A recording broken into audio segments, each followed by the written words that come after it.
Bapak, Ibu, dan saudara sekalian, mari kita perhatikan, kita simak brosur hari ini, Ahad 20 Juli 2025 yang bertepatan dengan tanggal 24 Muharram 1447 Hijriah.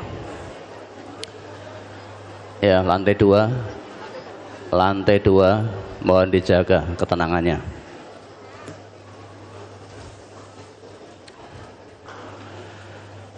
Cerdas serta etika bermedia sosial dalam Islam bagian yang pertama. Di era digital yang terus berkembang, media sosial telah menjadi bagian tak terpisahkan dari kehidupan manusia. Hampir setiap individu, tanpa memandang usia dan latar belakang, memanfaatkan platform digital seperti Facebook, Instagram, Twitter, X, TikTok, WhatsApp, YouTube, dan lainnya untuk berkomunikasi, memperoleh informasi, bahkan membentuk opini publik. Namun, kemudahan dan kebebasan dalam menggunakan media sosial tidak selalu diiringi dengan kedewasaan dalam bersikap, dan tidak sedikit manusia yang diperbudak oleh media sosial. Banyak kasus penyebaran fitnah, hoax, ujaran kebencian, bullying, pornografi, porno aksi, tabarruj, kesombongan atau riya, membuang waktu atau ghaflah, dan perilaku tidak etis lainnya yang terjadi akibat kurangnya kesadaran etika dalam bermedia. Dalam konteks ini, Islam sebagai agama yang paripurna dan sempurna tidak hanya mengatur hubungan manusia dengan Allah, tetapi juga mengajarkan prinsip-prinsip moral dan sosial dalam berinteraksi, termasuk dalam dunia maya. Islam menekankan pentingnya akhlak, adab, kejujuran, dan tanggung jawab dalam setiap bentuk komunikasi, sebagaimana tercermin dalam Al-Quran dan hadis Nabi Sallallahu Alaihi Wasallam.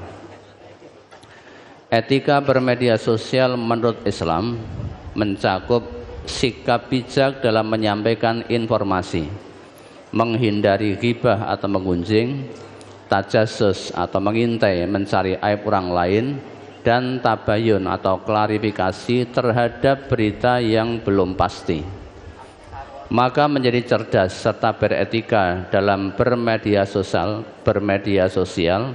bukanlah sekadar pilihan, melainkan kewajiban moral bagi setiap muslim.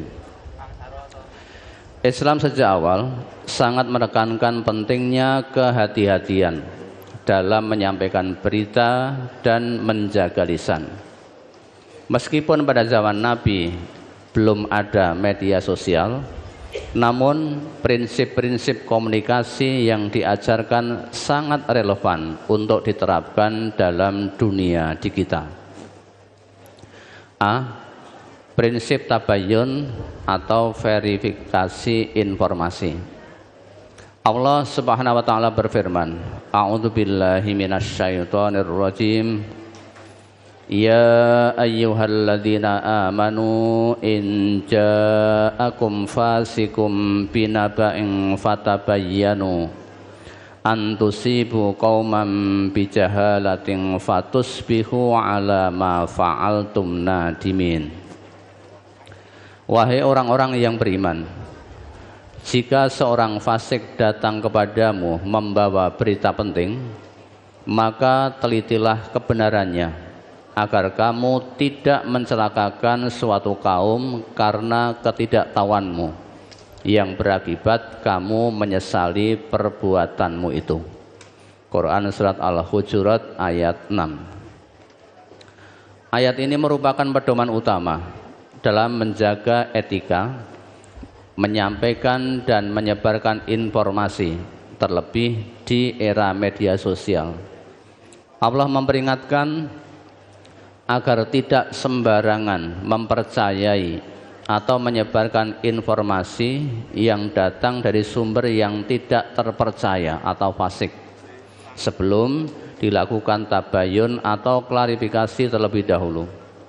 Hal ini sangat relevan dalam kehidupan digital saat ini, di mana informasi sangat mudah viral tanpa verifikasi dan bisa menimbulkan fitnah, keresahan, bahkan kerusakan sosial. Ketika kita mentadaburi Al-Quran, tentu kita akan menemukan peristiwa besar, yaitu hadisul ifki atau berita bohong, peristiwa fitnah besar yang menimpa Ummul Mukminin Aisyah radhiyallahu anha dalam perjalanan pulang dari perang Bani Mustalik. Aisyah tertinggal dari rombongan, kemudian ditemukan oleh Safwan bin Al-Mu'attal yang mengantarnya kembali ke Madinah. Muncullah fitnah yang disebarkan oleh kaum munafik yang menuduh Aisyah berselingkuh. Fitnah ini menyebar luas hingga mempengaruhi sebagian kaum muslimin. Aisyah sangat terpukul hingga jatuh sakit, dan Rasulullah pun merasa sangat berat menghadapi situasi tersebut. Setelah sebulan, Allah menurunkan ayat-ayat dalam surat An-Nur ayat 11-20 yang menegaskan kesucian Aisyah dan mencela para penyebar fitnah. Innal ladzina ja'u bil ifki usbatum minkum la tahsabuhu syarral lakum bal huwa khairul lakum likulli imri'im minhum maktasaba minal ism walladzi tawalla kibrahu minhum lahu adzabun adzim. Laula idz sami'tumuhu dzannal mu'minuna wal mu'minatu bi anfusihim khaira wa qalu hadza ifkum mubin. Laula ja'u alaihi bi arba'ati syuhada fa idz lam ya'tu bis syuhada'i fa ulaika 'indallahi humul kadzibun. Walaula fadlullahi 'alaikum wa rahmatuhu fid dunya wal akhirati lamassakum fima afadtum fihi 'adzabun 'adzim. Idz talaqawnahu bi alsinatikum wa taquluna bi afwahikum ma laysa lakum bihi ilm wa tahsabunahu hayyina wa huwa 'indallahi 'adzim. Walaula idz sami'tumuhu qultum ma yakunu lana an natakallama bihadza subhanaka hadza buhtanun 'adzim. Ya'idzukumullahu an ta'udu limithlihi abadan in kuntum mu'minin wa yubayyinullahu lakumul ayat wallahu alimun hakim. Innal ladzina yuhibbuna an tasyi'al fakhisatu fil ladzina amanu lahum 'adzabun alimun fid dunya wal akhirah wallahu ya'lamu wa antum la ta'lamun. Walaula fadlullahi 'alaikum wa rahmatuhu wa annallaha ra'ufur rahim. Sesungguhnya orang-orang yang membawa berita bohong itu adalah kelompok di antara kamu juga. Janganlah kamu mengira bahwa peristiwa itu buruk bagimu. Sebaliknya itu baik bagimu. Setiap orang dari mereka akan mendapat balasan dari dosa yang diperbuatnya. Adapun orang yang mengambil peran besar di antara mereka, dia mendapat azab yang sangat berat. Mengapa orang-orang mukmin dan mukminat tidak berbaik sangka terhadap kelompok mereka sendiri ketika kamu mendengar berita bohong itu dan berkata, ini adalah berita bohong yang nyata? Mengapa mereka yang menuduh itu tidak datang membawa 4 saksi? Karena tidak membawa saksi-saksi, mereka itu adalah para pendusta dalam pandangan Allah. Seandainya bukan karena karunia Allah dan rahmatnya kepadamu di dunia dan di akhirat, niscaya kamu ditimpa azab yang sangat berat disebabkan oleh pembicaraan kamu tentang berita bohong itu.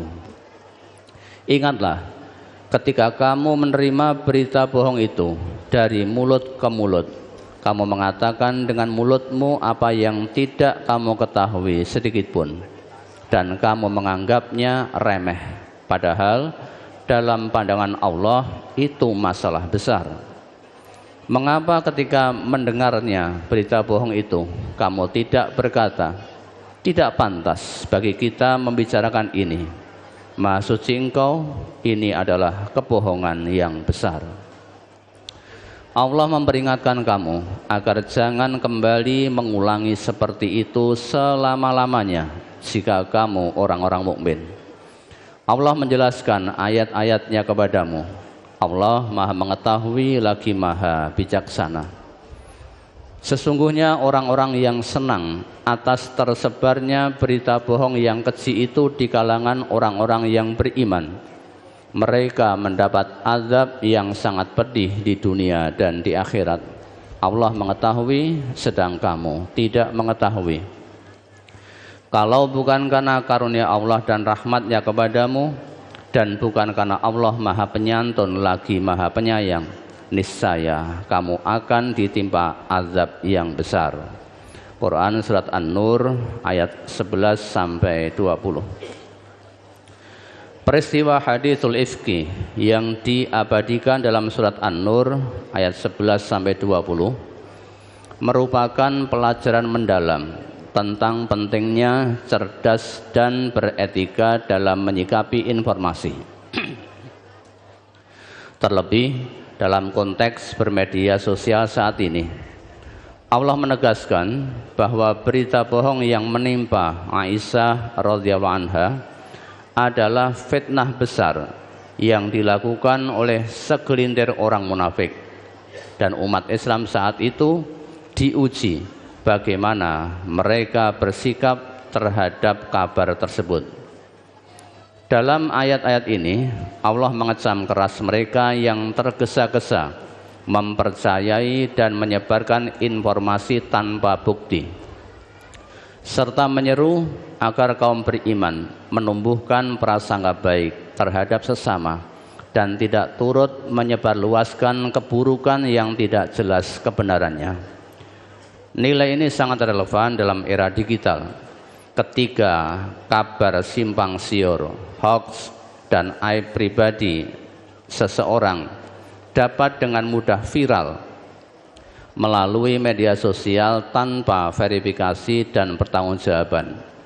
Sebagaimana dalam ayat 12 dan 15, Allah mencela sikap kaum muslimin yang menyebarkan kabar tersebut tanpa ilmu dan hanya mengikuti prasangka semata, serta menyebutnya sebagai dosa besar.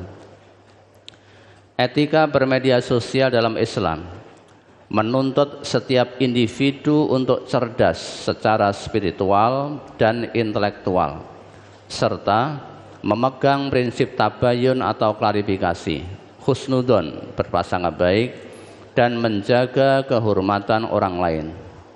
Allah menjanjikan azab yang pedih bagi siapapun yang menghendaki tersebarnya keburukan di tengah masyarakat, dalam Surat An-Nur ayat 19. Ini menunjukkan bahwa perilaku menyebarkan gosip, video aib, atau konten negatif bukan hanya tidak etis, tetapi juga berdosa besar menurut syariat.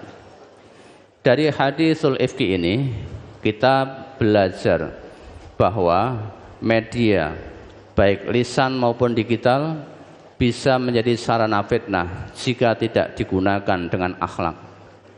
Karenanya seorang muslim yang bermedia sosial harus menyadari bahwa setiap postingan, komentar, dan bagikan atau share akan dimintai pertanggungjawaban di hadapan Allah.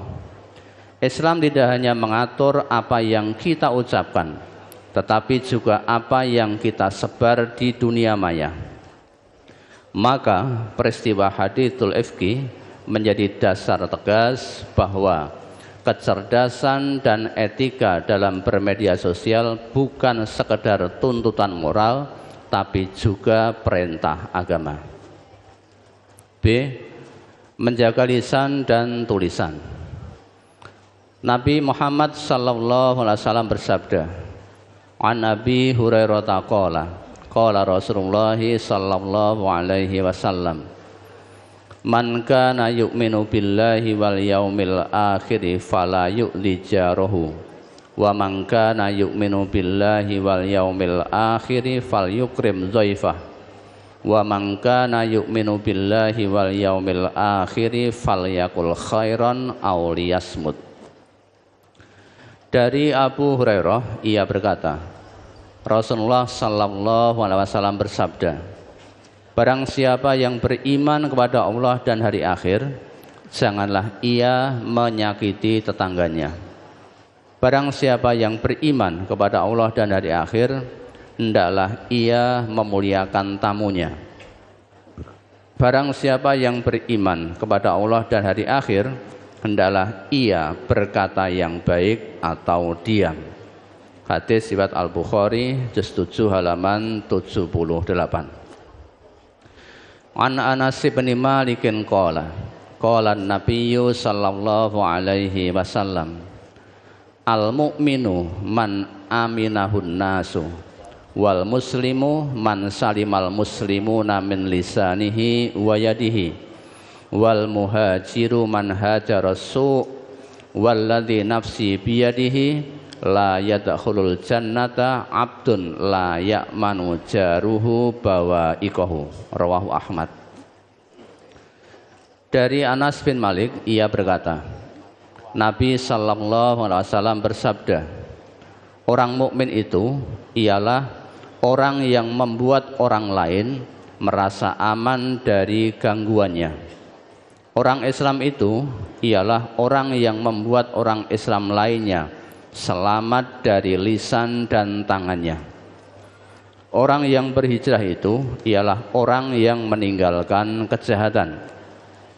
Demi Tuhan yang jiwaku di tangannya, tidak akan masuk surga orang yang tetangganya tidak aman dari kejahatannya. Hadis riwayat Ahmad juz 3 halaman 308, nomor 12562. Qala Abdullahi qala an-nabiyyu sallallahu alaihi wasallam, sibabul muslimi fusuqun wa qitaluhu kufrun. Abdullah bin Mas'ud berkata, Nabi sallallahu alaihi wasallam bersabda, mencaci orang Islam itu merupakan kefasikan dan membunuhnya merupakan kekafiran. Hadis riwayat Al-Bukhari juz 8 halaman 91. Perlu diketahui bahwa setiap yang kita ketik dan bagikan di media sosial yang dapat disebut sebagai lisan digital, pada hakikatnya adalah bagian dari amal perbuatan yang akan dipertanggungjawabkan di hadapan Allah Subhanahu wa taala.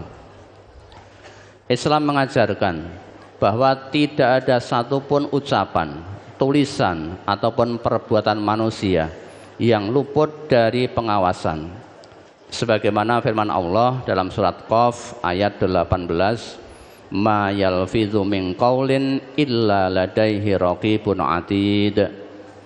Tidak ada suatu kata pun yang terucap melainkan ada di sisinya malaikat pengawas yang selalu siap mencatat. Quran surat Qaf ayat 18. Bahkan kelak di hari kiamat mulut akan dikunci dan yang akan menjadi saksi atas semua perbuatan adalah tangan, kaki dan kulit, pendengaran dan penglihatan kita. Sebagaimana yang difirmankan oleh Allah Subhanahu wa taala, al-yauma nakhtimu ala afwahihim wa tukallimuna aydihim wa tashhadu arjuluhum bima kanu yaksibun. Pada hari ini kami membungkam mulut mereka, tangan merekalah yang berkata kepada kami, dan kaki merekalah yang akan bersaksi terhadap apa yang dahulu mereka kerjakan. Quran surat Yasin ayat 65. Hatta idza ma ja'uha syahida 'alaihim sam'uhum wa absaruhum wa juluduhum bima kanu ya'malun. Wa qalu li juludihim lima syahidtum 'alaina qalu antaqana Allahu alladzi antaqa kulla syai' wa huwa khalaqakum awwala marrah wa ilaihi turja'un. Ketika mereka sampai ke neraka, pendengaran, penglihatan, dan kulit mereka menjadi saksi terhadap apa yang telah mereka kerjakan. Mereka berkata kepada kulit mereka, "Mengapa kamu menjadi saksi terhadap kami?" Kulit mereka menjawab, "Allah yang menjadikan segala sesuatu dapat berbicara, telah menjadikan kami dapat berbicara. Dialah yang menciptakan kamu pertama kali dan hanya kepadanya kamu dikembalikan." Quran surat Fussilat ayat 20 sampai 21. Maka dari itu, seorang muslim hendaknya senantiasa berhati-hati dan bijak dalam menggunakan media sosial. Tidak sembarangan dalam mengetik, membagikan atau mengomentari sesuatu, karena setiap klik atau ketikan akan menjadi bukti di hadapan Allah apakah membawa kebaikan atau justru menjerumuskan kepada dosa. Bersambung.